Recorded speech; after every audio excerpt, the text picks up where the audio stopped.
Hola, soy Jaime Navarrete y les voy a hablar acerca de 15, tanto de la articulación acromioclavicular, dedos, rodilla y tobillo.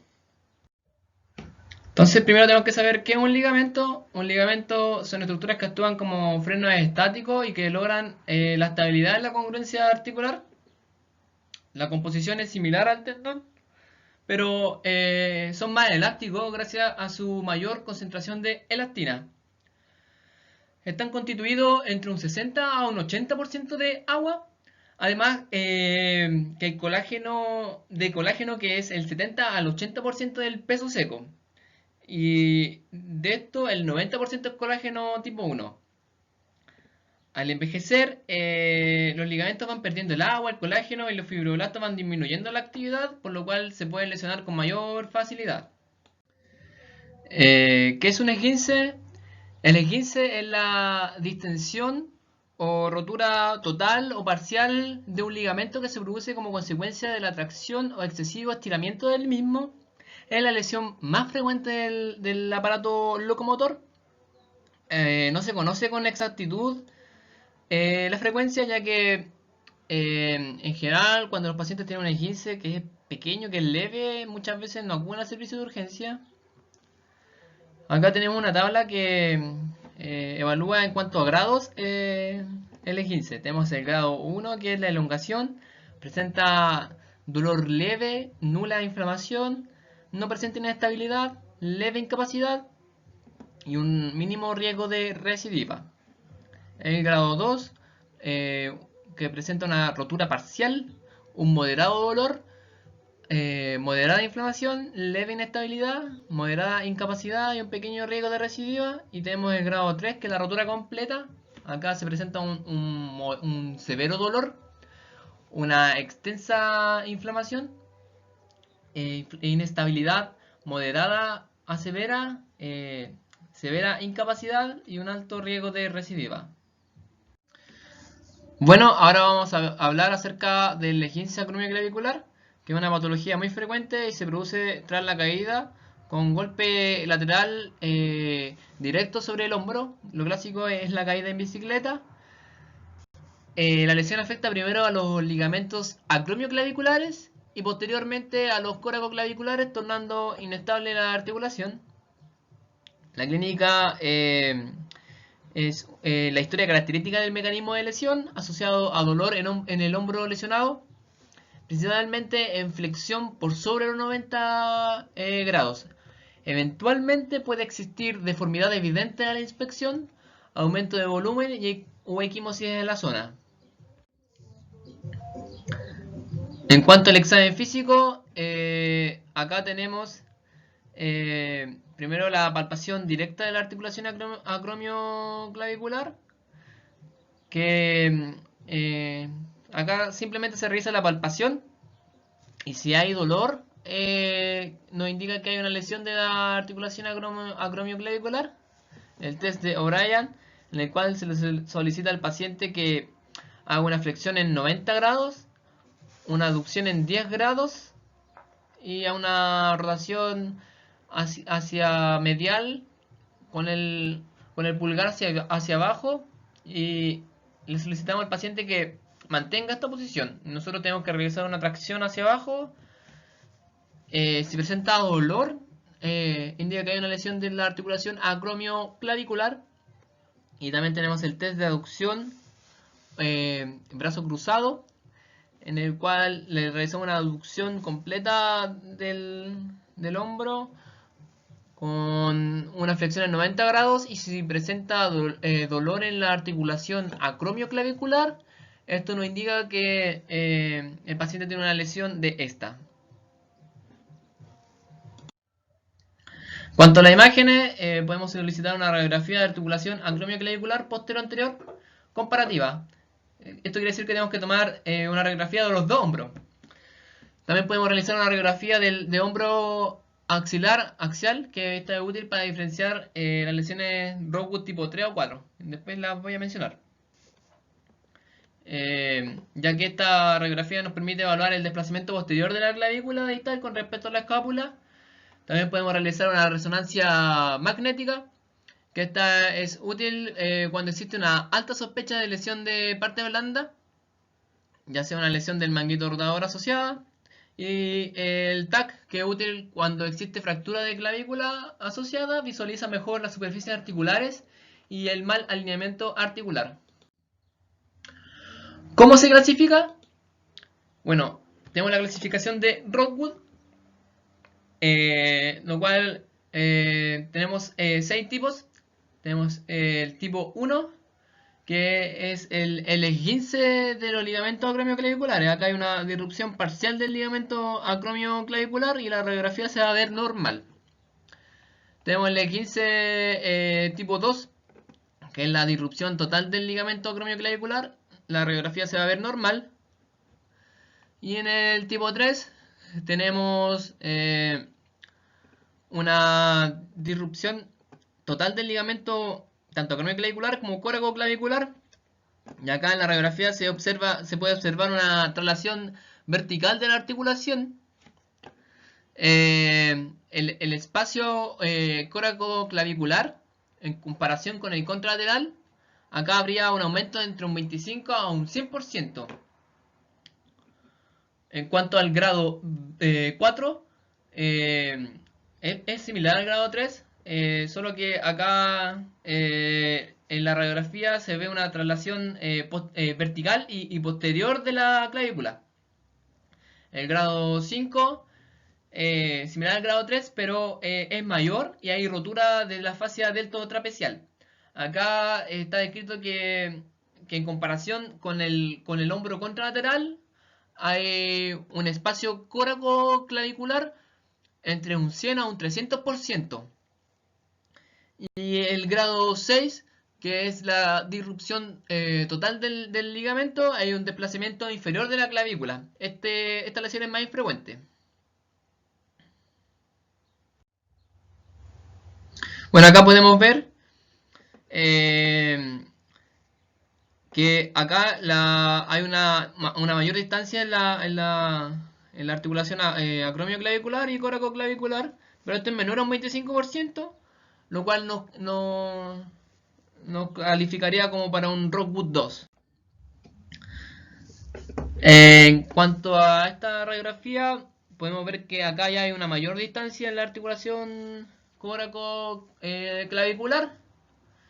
Acá ya habría entre un 25 a un 6%, lo cual clasificaría para un Rockwood 3. Acá ya hay francamente mayor distancia, entre un 100 a un 300%. Este es un Rockwood tipo 5. Y acá la clavícula está desplazada hacia inferior, con rotura total de los ligamentos coracoclaviculares y acromioclaviculares. Este es un Rockwood tipo 6. Cuanto al manejo, los grados 1 y 2, ortopédico, grado 3, ortopédico, este es un poco discutido, reevaluar en un mes, si no mejora una resolución quirúrgica, y el grado 4, 5, 6 es quirúrgico. ¿Por qué digo que es discutido el grado 3? Porque en los pacientes que son inactivos con bajas demandas laborales o deportivas, especialmente en el brazo no dominante, y que asumen la deformidad residual, está indicado el tratamiento no quirúrgico. El uso de cabestrillos, los ejercicios.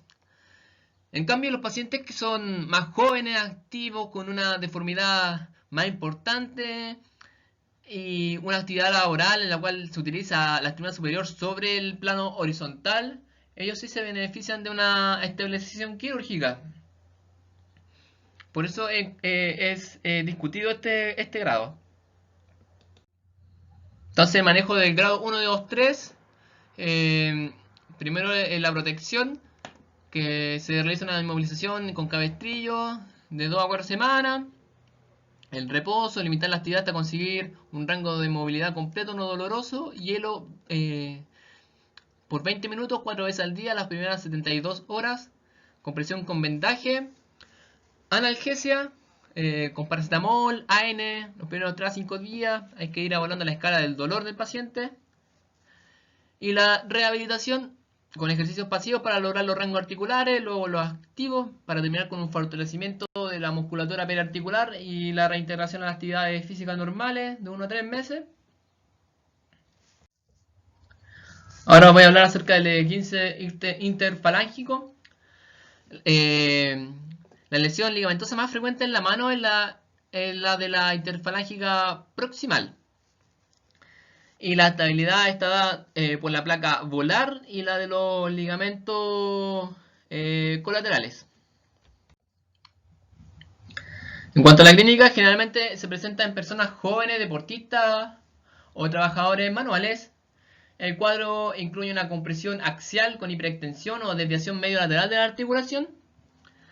El paciente consulta por dolor o aumento de volumen local. Si el dolor lo permite, se puede examinar al paciente realizando pequeños movimientos de varo, valgo, buscando algún signo de inestabilidad. Y se clasifica la lesión en 3 grados. Grado 1 sin inestabilidad, 2 latitud anormal entre la presión y 3 inestable. En cuanto a las imágenes, se realiza radiografía del dedo anteroposterior, lateral y oblicua. En caso de sospechar lesiones metacarpofalángicas o carpometacarpianas, se debe solicitar radiografía de mano, posterior anterior, lateral y oblicua. Siempre se debe solicitar antes y después de la reducción para evaluar el éxito de esta. Bueno, cuando hay luxación, el manejo es realizar una reducción.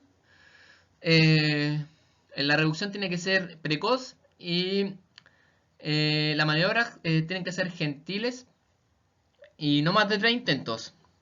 Primero se utiliza anestesia, realizando un bloqueo truncular con 2 a 4 cc de lidocaína al 1%. En las luxaciones de la interfalángica distales se realiza tracción axial con manipulación en dirección opuesta a la deformidad. Y en las proximales la luxación, también se realiza tracción axial en dirección opuesta.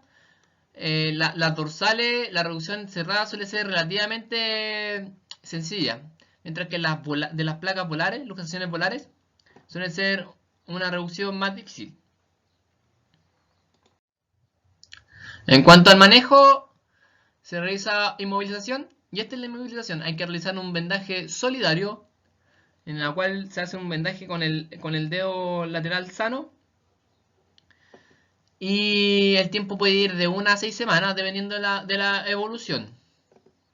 Limitar la actividad hasta conseguir un rango de movilidad completo no doloroso, el hielo, elevación, analgesia y rehabilitación. Cuando hay indicación quirúrgica, está indicada en toda luxación abierta para aseo y debridamiento. Las lesiones irreductibles de forma cerrada y lesiones que presenten inestabilidad importante tras la reducción, a pesar de la inmovilización ortopédica. En cuanto al E15 de rodilla, junto con las lesiones meniscales, las lesiones de los ligamentos de la rodilla son las más frecuentes en traumatismo de esta articulación.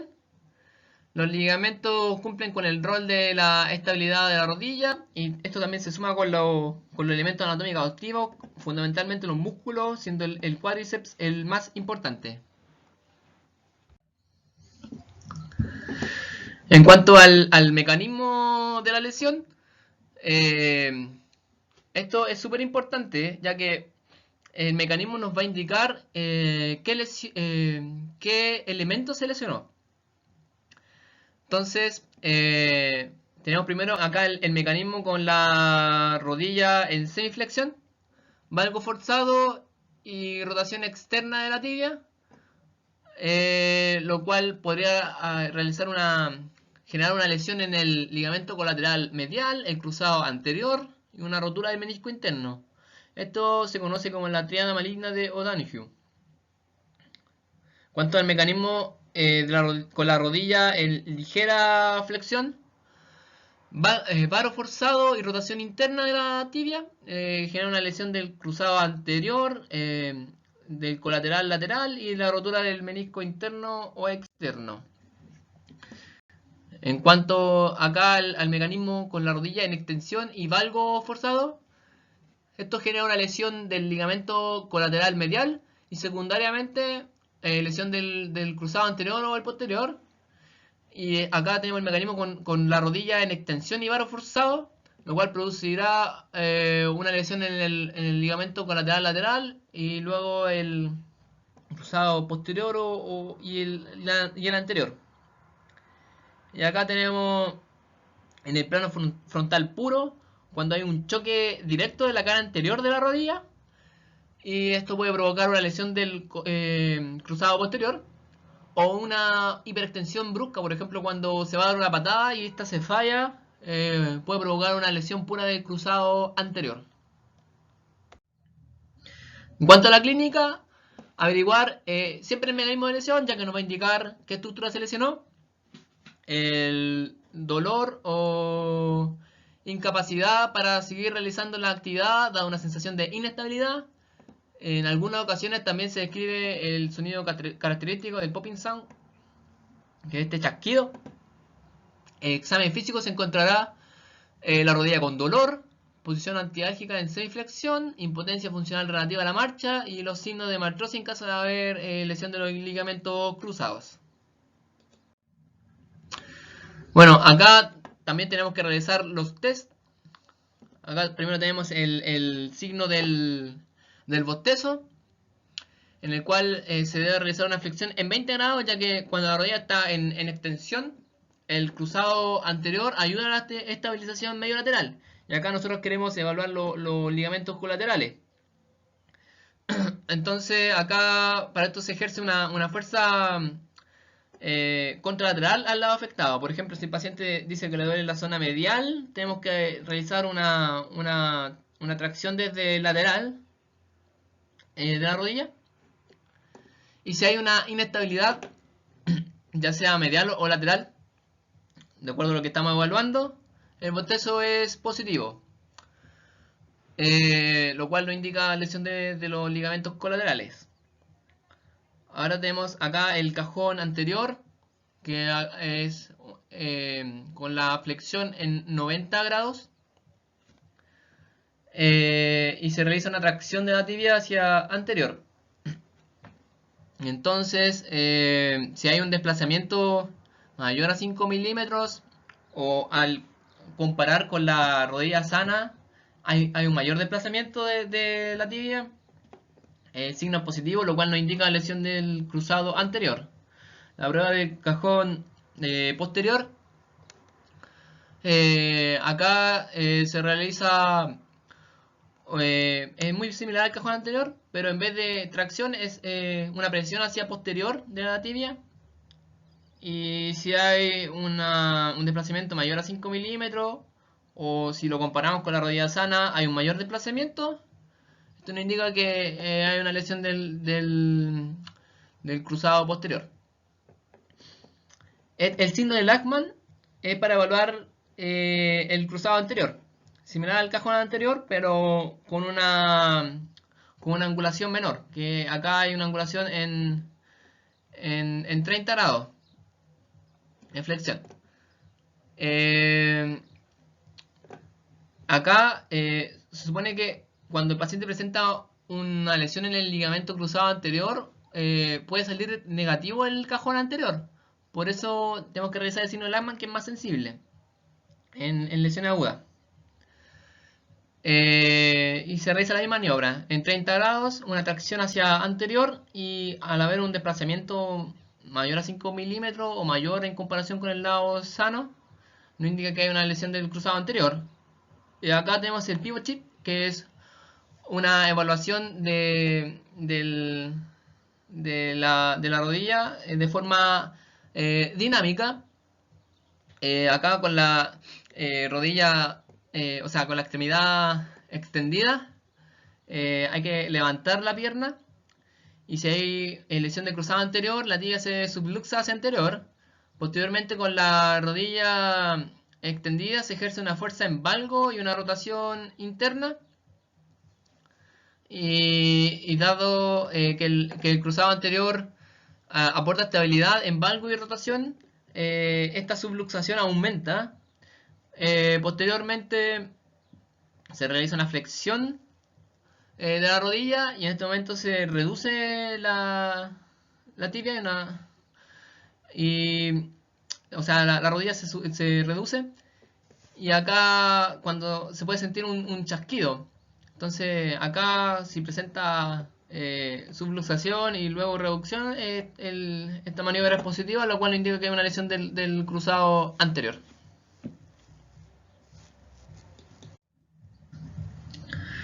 En cuanto a las imágenes, podemos realizar una radiografía anteroposterior y lateral que permite descartar fracturas. En cuanto al examen de elección, tenemos la resonancia, que es para evaluar las partes blandas. En cuanto al tratamiento, 15 grado 1 y 2, el manejo es ortopédico por 6 semanas. Se realiza movilización con rodillera, el reposo, el hielo, la elevación, analgesia y la rehabilitación. Y en el 15 grado 3 el manejo es quirúrgico. En realidad en cada lesión de cada ligamento el manejo va variando. Por ejemplo, en las lesiones del ligamento cruzado anterior es un poco controversial el tratamiento. Y esto debe ser analizado para cada paciente, considerando la edad, la actividad general, laboral y deportiva, el grado de inestabilidad de la rodilla. Una rotura del ligamento cruzado anterior puede ser compensada por los elementos estabilizadores activos, fundamentalmente la musculatura del cuádriceps y los isquiotibiales, especialmente en los adultos mayores. En caso de un diagnóstico precoz de una rotura del cruzado anterior aguda en un paciente joven, deportista, la indicación se da a la reparación inmediata, quirúrgica. En el caso de las lesiones del cruzado posterior, algunas lesiones sanan espontáneamente, por lo que se puede manejar ortopédicamente con inmovilización por un corto periodo y luego kinesioterapia.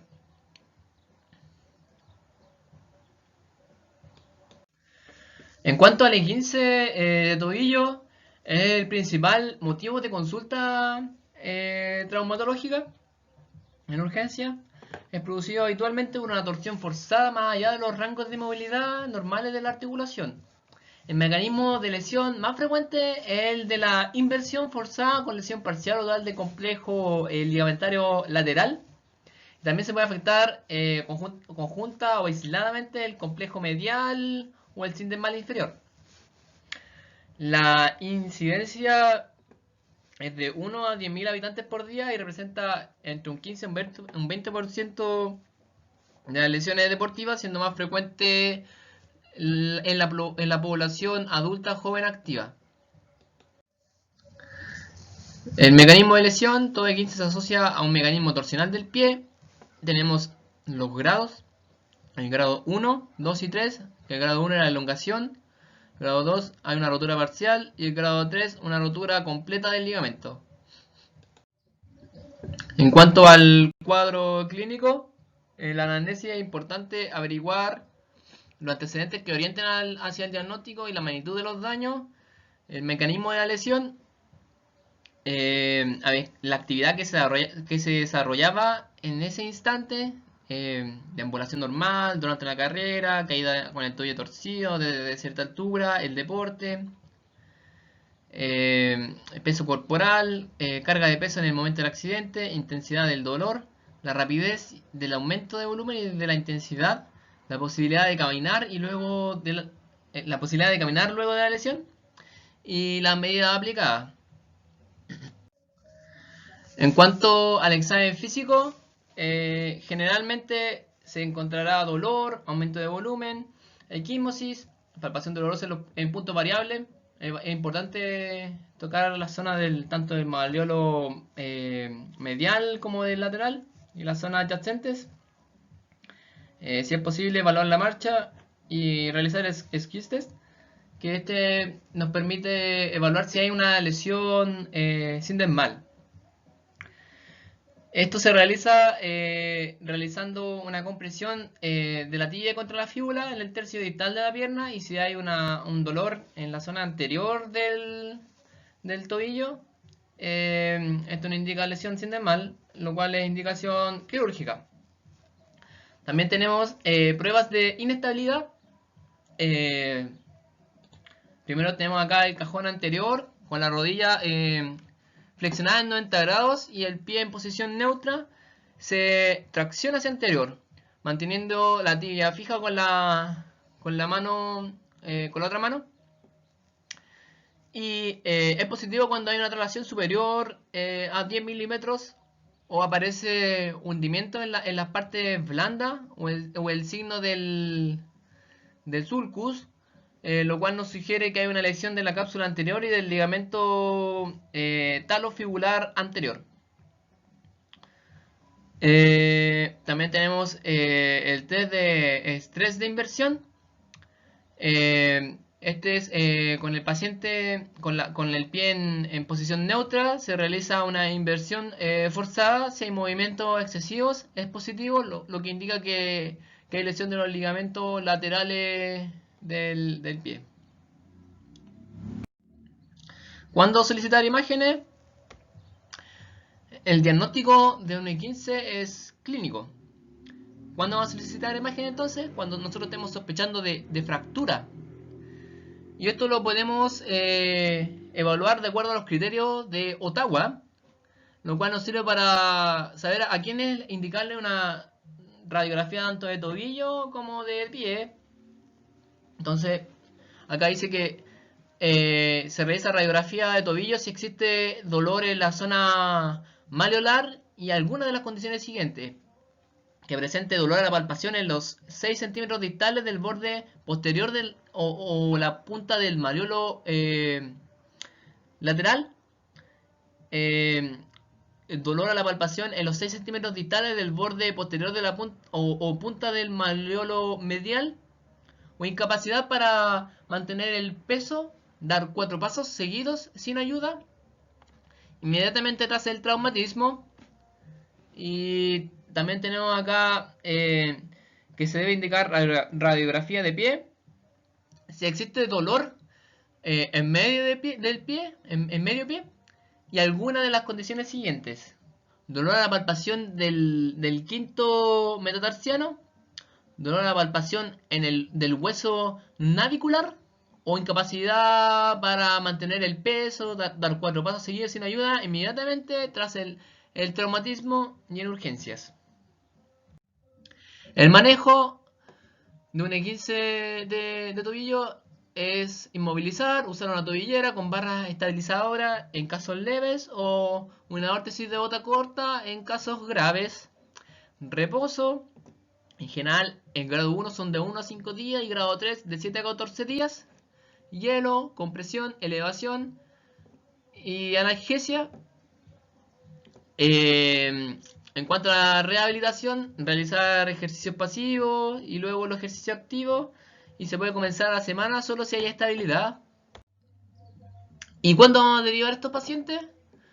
Cuando tienen una fractura asociada, compromiso neurovascular, rotura o subluxación de tendón o tendones, herida que exponga la articulación, bloqueo mecánico de la articulación, lesión de la sindesmosis, síntomas desproporcionados al examen físico no compatibles con la radiografía y síntomas más de 6 semanas. Acá les dejo la bibliografía. Y eso, muchas gracias.